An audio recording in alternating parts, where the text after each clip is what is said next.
While Europe was still burning witches in mud huts, a black queen commanded 120,000 soldiers and controlled trade routes worth billions in today's money. Her name was deliberately erased from your textbooks. She wasn't alone. 5 African queens built empires so powerful that European kings begged for their gold, then rewrote history to pretend they never existed.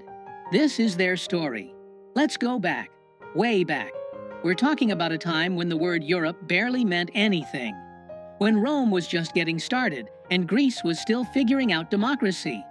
During these centuries, while tribal villages dotted the European landscape, African queens were already commanding armies of thousands, building architectural marvels, and controlling trade routes that connected 3 continents. These weren't ceremonial figureheads wearing crowns for show. These were military generals who led from the front lines. Economic masterminds who controlled resources that made kingdoms rich beyond measure. Builders of civilizations so advanced that when Europeans finally arrived centuries later, they literally couldn't believe black people had created them. But here's the thing they don't teach you in school. Here's the part that gets conveniently left out of every history textbook you've ever opened. European colonizers didn't just conquer Africa. They waged a war on African memory itself. They systematically destroyed libraries, burned ancient texts, melted down golden artifacts, and demolished temples. They renamed cities, redrew maps, and when they found archaeological evidence they couldn't destroy, they simply lied about who built it. They claimed Egyptians weren't really African. They said Nubians were actually more Middle Eastern. They looked at stone cities in Zimbabwe and declared with absolute confidence that Africans couldn't possibly have built something so sophisticated. It must have been foreigners. It must have been anyone else. This wasn't accidental. This was policy. Because if you're going to enslave millions of people, if you're going to colonize an entire continent and extract its wealth for centuries, you need a story that justifies it. You need the world to believe that these people had no civilization, no history, no greatness. You need everyone to think you're bringing light to darkness, civilization to savagery. And so the lie became curriculum. The lie became fact. The lie became the only story most people would ever hear. But the truth survived. In oral histories passed down through generations. In archaeological sites they couldn't completely erase. In ancient texts written by Greeks, Romans, and Arabs who actually visited these kingdoms and wrote about their magnificence. And in the stories of 5 queens whose power was so undeniable that even centuries of erasure couldn't completely bury them. The first queen we need to talk about lived almost 3,000 years ago. Her name was Makeda, though you might know her as the Queen of Sheba. She ruled a kingdom that spanned modern-day Ethiopia and Yemen, and she controlled something that made her phenomenally wealthy: frankincense and myrrh. If you've only heard those words in Christmas carols, understand this. In the ancient world, these resins were worth more than gold. They were used in religious ceremonies, medicine, perfumes, and embalming. Controlling the frankincense trade was like controlling oil in the modern world. Makeda didn't just have money. She had the kind of power that made other rulers need her. The Bible tells a story about her visiting King Solomon in Jerusalem. She heard about his wisdom and decided to test him with hard questions, bringing gifts of spices, gold, and precious stones. What the Sunday school version leaves out is the political dimension of this visit. This was a diplomatic mission between 2 superpowers. Solomon needed her trade routes. She needed to assess whether an alliance made sense. According to Ethiopian tradition, they had a son together named Menelik, who became the first emperor of Ethiopia and established a dynasty that ruled for 3,000 years. 3,000 years. Let that sink in. But here's where the erasure begins. For centuries, European scholars insisted that the Queen of Sheba must have been Arab, not African. They couldn't accept that a black woman had the wealth and intelligence to impress Solomon. They twisted geography, ignored Ethiopian historical texts, and created elaborate theories to avoid giving credit where it was due. Because acknowledging that a black African queen ruled one of the ancient world's wealthiest kingdoms, that she was educated enough to challenge Solomon's wisdom, that she was powerful enough to negotiate as an equal, That would contradict everything they needed people to believe about Africa. Now let's jump forward to around 40 BCE. The Roman Empire is at its height. Caesar Augustus, the first Roman emperor, is expanding his territory in every direction. Rome is supposed to be invincible, the greatest military force the world has ever seen. And then they meet Queen Amanirenas of Kush. Kush, located in what's now Sudan, was also called Nubia. It was an ancient civilization that had been around longer than Rome itself. They had their own pyramids, their own written language, their own sophisticated society, and they had no intention of bowing to Rome. When Augustus tried to impose taxes on Nubia after conquering Egypt, Amanirenas gave him an answer he wasn't expecting. She raised an army of 30,000 soldiers, marched north, and absolutely destroyed 3 Roman forts. She didn't just defeat the soldiers, she sent a message. She beheaded statues of Augustus and buried his bronze head under the steps of a temple so people would walk over his face for eternity. That head, by the way, is now in the British Museum, though they rarely mention this part of the story. Rome was furious. This wasn't supposed to happen. They sent 10,000 legionnaires south to crush this rebellion. And then something extraordinary occurred. Amanirenas fought them to a standstill. For 5 years, this one-eyed warrior queen held off the greatest military machine in the ancient world. She used guerrilla tactics, superior knowledge of the terrain, and tactical brilliance to make every Roman victory Pyrrhic. The war became too expensive, too bloody, too difficult. And so Rome, the empire that supposedly never surrendered, did something almost unthinkable. They negotiated a peace treaty. They agreed to exempt Kush from all taxes. They pulled their troops back and let Amanirenas keep her kingdom independent. Think about that for a second. A black African queen defeated the Roman Empire. Not in legend, not in myth, but in documented historical fact. Roman historians wrote about it. Archaeological evidence confirms it. And yet, how many people have ever heard of Amanirenas? How many history classes teach that Rome lost a war to a Nubian queen? The story gets buried in footnotes, while Roman victories over barbarians fill entire chapters. Because acknowledging that a black woman outmaneuvered and defeated Roman generals disrupts the entire narrative of Western superiority. Fast forward about 1,600 years to the Kingdom of Ndongo in what's now Angola. The year is 1624, and the Portuguese have arrived in force. They're not exploring. They're not trading as equals. They're hunting for slaves to fuel the transatlantic trade that will devastate Africa for centuries. And they've just met someone who will make their lives absolutely miserable for the next 30 years. Her name is Nzinga Mbande. Nzinga was born into royalty, but she had to fight for every ounce of respect in a world determined to deny it to her. When she first met with the Portuguese governor as her brother's ambassador, they deliberately didn't provide her with a chair. It was a power move, meant to force her to stand or sit on the floor while the governor sat elevated. Nzinga refused to accept the disrespect. She gestured to one of her servants, who immediately got on hands and knees, and she sat on her servant's back as if it were a throne. She negotiated the entire treaty from that position, making it clear that she would not be looked down upon. When her brother died under suspicious circumstances and she took the throne, the Portuguese thought they could manipulate or intimidate her. They were catastrophically wrong.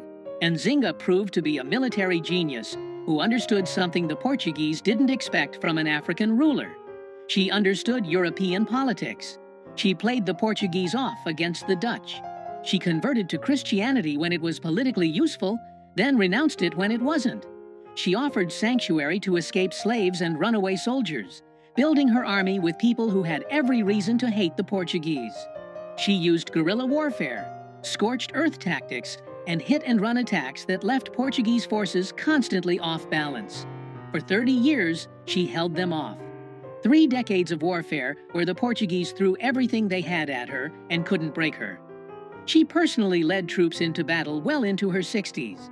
She negotiated treaties, broke them when necessary, and refused every attempt to make her submit. When she died at age 80, she died undefeated, having freed thousands of enslaved Africans and having prevented the Portuguese from fully conquering her kingdom during her lifetime. And how did history remember her? Portuguese records called her a witch, a savage, a demon. They couldn't admit that they'd been fought to a standstill by a black woman, so they demonized her instead. For centuries, her story was either erased or twisted into propaganda about African barbarism. Only recently have historians begun to recognize her for what she actually was, one of the greatest military and political minds of her era, fighting a desperate war against an enemy that wanted to enslave her entire people. But let's go back even further, because we need to talk about a title rather than a single person. In the kingdom of Kush, there was a word, Kandak. In Greek, it became Candace. It meant queen, but not just any queen. It meant a warrior queen who ruled independently, who commanded armies, who made her own decisions without a king telling her what to do. Between about 300 BCE and 300 CE, multiple Kandaks ruled Kush, and their reputations were so formidable that conquerors thought twice before invading. When Alexander the Great was sweeping across the known world, conquering everything in his path, he reached the borders of Nubia and stopped. Ancient sources suggest he heard about the Kandaks and their military prowess, and decided the fight wasn't worth it. Think about that. Alexander, who conquered from Greece to India, who defeated the Persian Empire, who was called the Great, precisely because he seemed unstoppable, looked at Nubia and said, "No, thank you." The warrior queens of Kush had a reputation that made even Alexander hesitate. These queens built pyramids. Yes, Sudan has more pyramids than Egypt, though most people don't know that because those pyramids don't fit the narrative about African civilization. They commanded armies, controlled trade routes, minted their own currency with their faces on the coins. They corresponded with other rulers as equals. The Bible mentions a Kandake in the book of Acts, though her power and position are reduced to a mere footnote in most interpretations. These were women with absolute authority in a world where Greece and Rome insisted only men could rule. And yet their existence has been minimized, footnoted, or erased from popular history.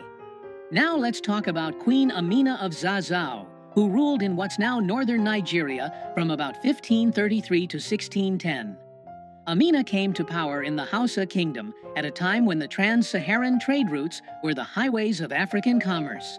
Salt, gold, ivory, and enslaved people moved along these routes, making whoever controlled them extraordinarily wealthy. Amina decided she wanted to control them all. She took command of the army and began expanding Zazzau's territory through a combination of military conquest and strategic alliances. She personally led her troops into battle, commanding forces of up to 20,000 soldiers. Everywhere she conquered, she built fortified walls around the cities, some of which still stand today as testament to her reign. She ruled for 34 years, never married because she refused to share power, and rejected every attempt by European traders arriving on Africa's coast to establish protective relationships that would have undermined her authority. Her kingdom became one of the wealthiest in West Africa. Her military innovations influenced regional warfare for generations. And yet, when British colonizers arrived centuries later and heard stories about her, they declared she was probably a myth. African people couldn't possibly have had a queen that powerful, that successful, that militarily brilliant. It must be exaggerated folklore. Never mind the oral histories that had preserved her story in remarkable detail. Never mind the archaeological evidence. Never mind that other documented historical sources confirmed her existence. The British needed Africans to seem primitive, uncivilized, incapable of self-governance. A queen like Amina contradicted that story, so they simply dismissed her as legend until modern archaeology proved them wrong. Do you see the pattern now? Do you understand what was done? It wasn't just about conquering territory, it was about conquering memory. Because if people know their ancestors built empires, ruled kingdoms, defeated Roman legions, and commanded vast wealth, they won't accept being treated as inferior. They'll know their subjugation is a lie, and so the records had to be destroyed. The libraries of Timbuktu, containing hundreds of thousands of manuscripts, documenting African history, science, and literature, were burned. The gold artifacts that proved African metallurgical sophistication were melted down. The stone buildings were attributed to anyone except the Africans who actually built them. And the powerful women who ruled were either erased entirely or reduced to footnotes, their power stripped away, their accomplishments minimized. The lie they told was simple. Africa had no civilization before Europe arrived. Africans had no history worth teaching. Black people built nothing, invented nothing, ruled nothing. Everything good in Africa must have come from outside. This lie justified slavery, because how could it be wrong to enslave people who had never achieved anything on their own? This lie justified colonization, because Europeans were supposedly bringing civilization to darkness. This lie justified theft, because the resources of Africa belonged to whoever was sophisticated enough to extract them, and Africans supposedly weren't. But here's the truth they tried to bury. When Europeans finally reached West Africa in the 1400s, they found cities that dazzled them. They found the Mali Empire with a GDP that dwarfed medieval Europe. They found Timbuktu with universities older than Oxford, where scholars studied mathematics, astronomy, law, and medicine. They found Benin with bronze casting so technically advanced that Europeans couldn't figure out how it was done and assumed it must have been imported. They found Great Zimbabwe with stone architecture so sophisticated that colonizers spent decades insisting Phoenicians or Arabs must have built it, because accepting that Africans created it was ideologically impossible. They found Mansa Musa, a black emperor who went on Hajj to Mecca and gave away so much gold along the way that he crashed the Mediterranean economy for years. He was literally too rich for the economic systems of his time to handle. He built libraries, universities, and mosques. He turned Timbuktu into an intellectual center of the Islamic world. And he did all of this while ruling an empire larger than Western Europe. And yes, they found evidence of these 5 queens and dozens more like them. Women who commanded armies, while European women couldn't own property. Women who controlled trade routes, while European women were burned as witches if they were too educated. Women who built dynasties that lasted longer than most European kingdoms existed. African civilizations didn't fall because they were primitive or inferior. They were systematically destroyed by the transatlantic slave trade and European colonization. Over 400 years, an estimated 12 to 15 million Africans were kidnapped and enslaved. Entire regions were depopulated. Sophisticated political structures were deliberately shattered. Economic systems were redirected to serve European interests. And then, when colonizers had finished extracting wealth and destroying societies, they pointed at the devastation they'd caused and said, "See? They were never civilized to begin with." The evidence of the lie is everywhere if you know where to look. Ancient Greek historians like Herodotus openly wrote about traveling to Africa and learning from African scholars. The Bible is full of references to powerful African kingdoms. Cush is mentioned repeatedly. Ethiopia is referenced throughout. Roman coins show extensive trade with Nubian empires. Medieval Arab scholars wrote detailed accounts of visiting West African kingdoms and being amazed by their wealth and sophistication. The proof was never actually hidden. It was just ignored, dismissed, or reinterpreted to maintain the narrative of African inferiority. But by the 1800s, when colonization was reaching its peak, this history was being actively suppressed. It was classified or hidden in archives where only scholars could access it. It was removed from educational curricula. It was declared unreliable or exaggerated. Because if people knew that Africa had queens ruling empires, while Europe was barely literate, how could you justify the colonial project? If people knew that Africans had sophisticated political systems, advanced architecture, and thriving universities, how could you claim they needed European civilization? The most revolutionary act, it turns out, is remembering. It's refusing to accept the sanitized, whitewashed version of history that makes European dominance seem natural and inevitable. It's digging up the stories they tried to bury and shouting them loud enough that they can't be ignored anymore. These 5 queens weren't exceptions. They weren't rare anomalies in an otherwise primitive continent. They were products of sophisticated societies that valued different things than European societies did. Societies where women could hold ultimate power, where military prowess mattered more than gender, where wealth and learning flourished long before Europe emerged from its dark ages. Their stories weren't lost. They were stolen, deliberately, systematically, as part of a centuries-long campaign to make people forget that black civilizations built empires, that black rulers commanded respect from other world powers, that black people have always been capable of extraordinary achievement when not subjected to systematic oppression and erasure. History is written by conquerors, yes, but the truth survives. It survives in the archaeological evidence they couldn't completely destroy. It survives in oral traditions passed down through generations, despite every attempt to silence them. It survives in the ancient texts that documented these kingdoms before anyone had a political reason to pretend they didn't exist. And it survives in the DNA of every person descended from these civilizations, carrying the legacy of queens and emperors, whether they know it or not. Erasing a people's past is how you control their future. If you don't know your ancestors built empires, commanded armies, accumulated wealth that made European kings jealous, and ruled with wisdom that other civilizations respected, then you might believe the lie that you're inherently inferior. You might accept subjugation as natural. You might not fight for the power that is your birthright, but resistance is black history. From Amanirenas defeating Rome to Nzinga fighting Portuguese colonizers, from the Kandakis building pyramids to Amina expanding kingdoms, every generation has fought erasure. Every generation has refused to disappear. Every generation has preserved some piece of the truth and passed it forward. Your textbooks lied. These queens ruled the world before Europe even knew that world existed. They commanded wealth, respect, and power that rivaled anything their contemporaries achieved. And remembering them isn't just about correcting historical inaccuracy. It's about understanding that the current world order, where European and European-descended powers dominate, isn't natural or inevitable. It's the result of specific historical processes of violence, theft, and erasure.